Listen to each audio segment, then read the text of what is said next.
حل تلاش کرنے کی ضرورت نہیں ہے، خود نماز کے اندر ان مسائل کا حل موجود ہے۔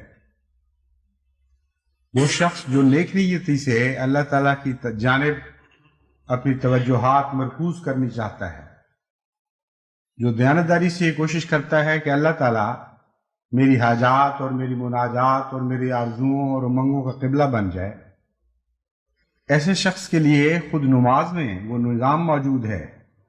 جو اس کے قبلے کو درست کرتا رہتا ہے اور اس کا قبلہ درست کرنے میں اس کا مددگار بنتا ہے۔ سب سے پہلے سب سے اہم بات جو قابل غور ہے وہ یہ ہے کہ اللہ اکبر کی اتنی تکرار کیوں ہوئی، اور کیوں نماز کے ہر موڑ پر ہمیں اللہ اکبر کہنے کی ہدایت ہوئی۔ آغاز پہ بھی اللہ اکبر، اور پھر ہر حرکت جو نماز میں کی جاتی ہے سوائے سمع اللہ لمن حمدہ یا آخری السلام علیکم کے، وہ تو نماز سے باہر لے جانے والی ہے، اس لیے اس کا تعلق نہیں۔ سمع اللہ لمن حمدہ کی ایک مختلف صدا کے علاوہ ہر حرکت پر اللہ اکبر کی صدا بلند کرنے کا حکم ملتا ہے۔ وجہ یہ ہے کہ اللہ اکبر قبلہ نما ہے۔ اللہ اکبر یہ بتاتا ہے کہ تمہارا قبلہ کس طرف تھا اور تمہیں کس طرف منہ کرنا چاہیے، کیونکہ انسان کی نماز میں جو مختلف وساوس اس کی توجہ پھیرتے ہیں، مختلف خیالات جو اس کا رخ خدا سے ہٹا کر دوسری چیزوں کی طرف بدل دیتے ہیں، وہ کئی قسم کے ہیں۔ مثلا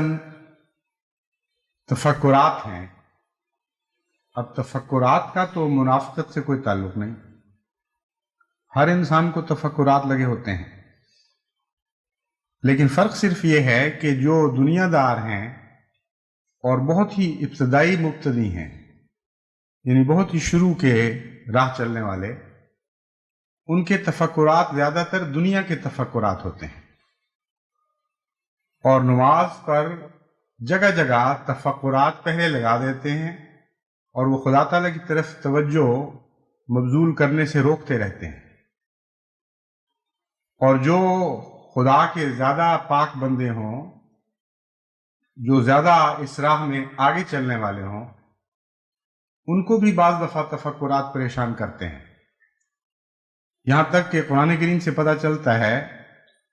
کہ آن حضرت صلی اللہ علیہ وآلہ وسلم کو بھی بعض اوقات نماز کے دوران، عبادت کے دوران تفکرات آ کر گھیر لیتے تھے، لیکن وہ تفکرات دین کے تفکرات تھے، وہ اللہ کے غم تھے، اللہ کے راستے کی فکریں تھیں۔ بس انسان بہرحال انسان ہے، اور خدا تعالیٰ کی راہ میں توجہ مرکوز کرنے کے لیے تفکرات ایک روک بنتے ہیں۔ ایک اور فرق یہ ہے کہ مبتدی کے تفکرات اس کی نماز پر غالب آ جاتے ہیں، اور خدا کی راہ میں آگے بڑھنے والے یا نمازوں میں اعلیٰ مقام حاصل کرنے والوں کے تفکرات پر وہ وجود غالب آ جایا کرتے ہیں اور جھٹک کر ان تفکرات کو پھینک دیتے ہیں۔ بس ہر موڑ پر جب آپ اللہ اکبر کی آواز بلند کرتے ہیں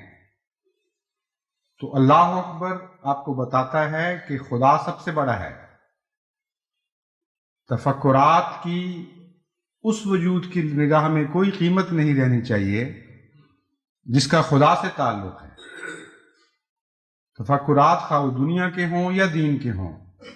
اللہ اکبر دل کو تسلی بھی دیتا ہے، حوصلہ بھی دلاتا ہے، اور قبلہ بھی درست کرتا ہے۔ فرماتا ہے کہ تفکرات کے نتیجے میں تمہیں خدا کی طرف رخ کرنا چاہیے،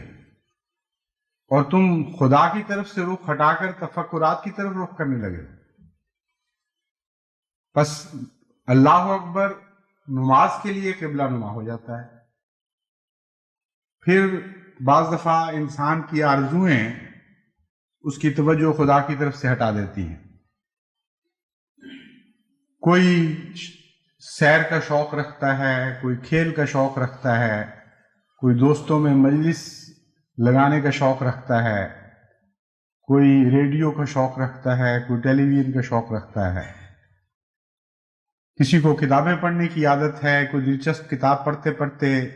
نماز کا وقت آ گیا، کتاب الٹا کر نماز کی طرف بھاگا، اور پھر کتاب نے وہ زنجیریں اس کو پہنا دی اس کے خیالات کو کہ نماز پڑھتے پڑھتے کتاب کا مضمون دوبارہ ذہن میں آنے لگتا ہے۔ بھوکے کو کھانے کی طرف توجہ نماز نہیں پڑھنے دیتی، بار بار نماز میں یہ خیال آتا ہے کہ نماز ختم کروں تو میں کھانا کھاؤں۔ اکثر نمازوں میں کسالہ کی حالت انہی وجوہات سے پائی جاتی ہے، یعنی وہ لوگ جو ارادتاً منافق نہ ہوں، جو ارادتاً گناہ گار نہ ہوں، عملاً ان کی نماز میں بھی فی الحقیقت نفاق کا ایک رنگ تو ضرور پایا جاتا ہے، یعنی وہ رنگ جو بشری کمزوری سے تعلق رکھتا ہے، اور اس کے نتیجے میں بار بار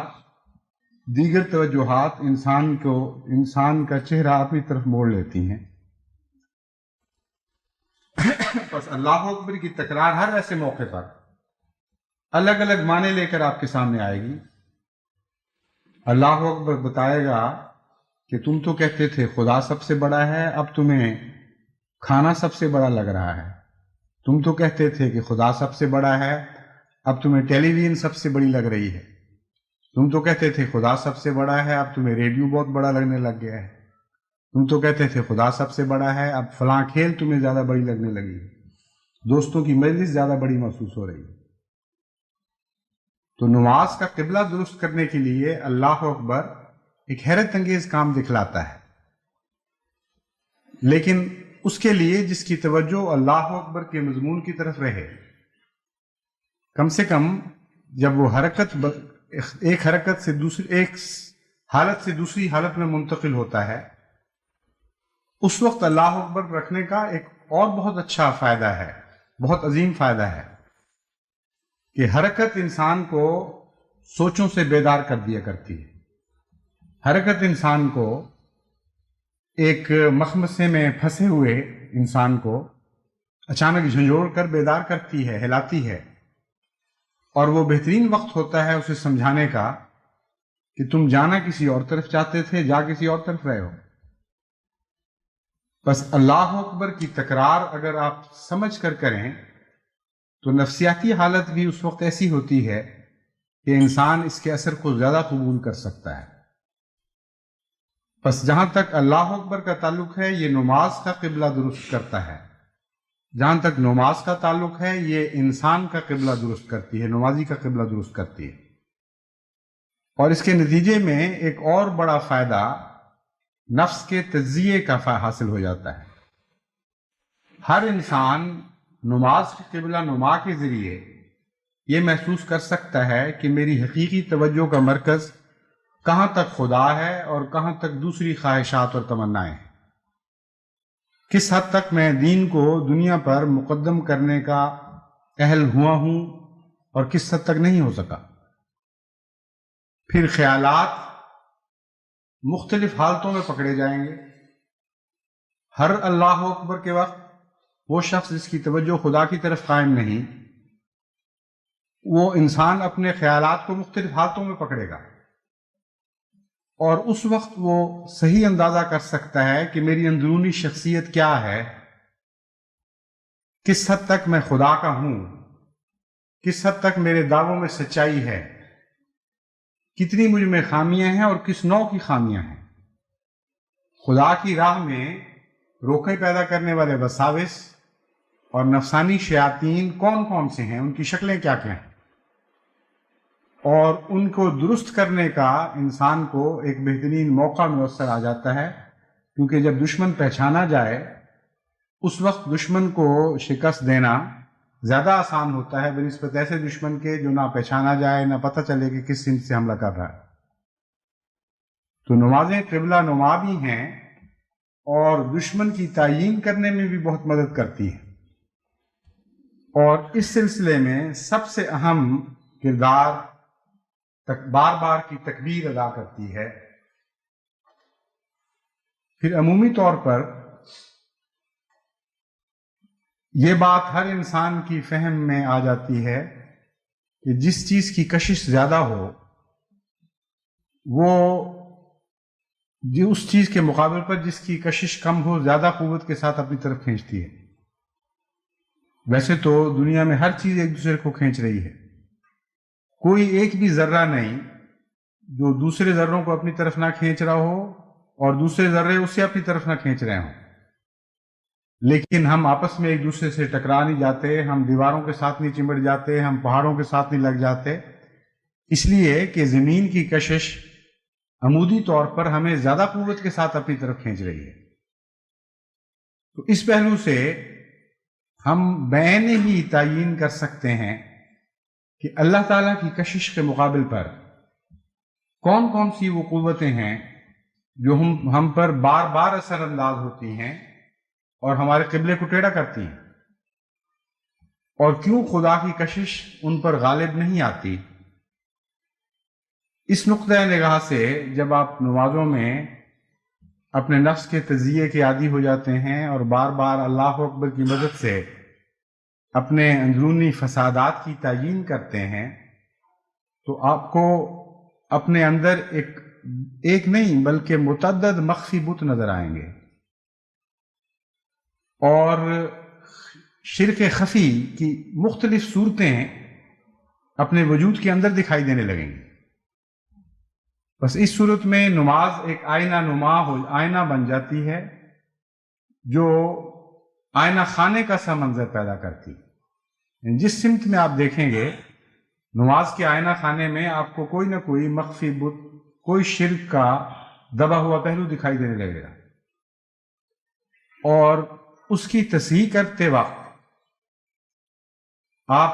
ہر کوشش کے بعد نسبتاً زیادہ مواحد بنتے چلے جائیں گے، زیادہ خدا کے قریب ہوتے چلے جائیں گے۔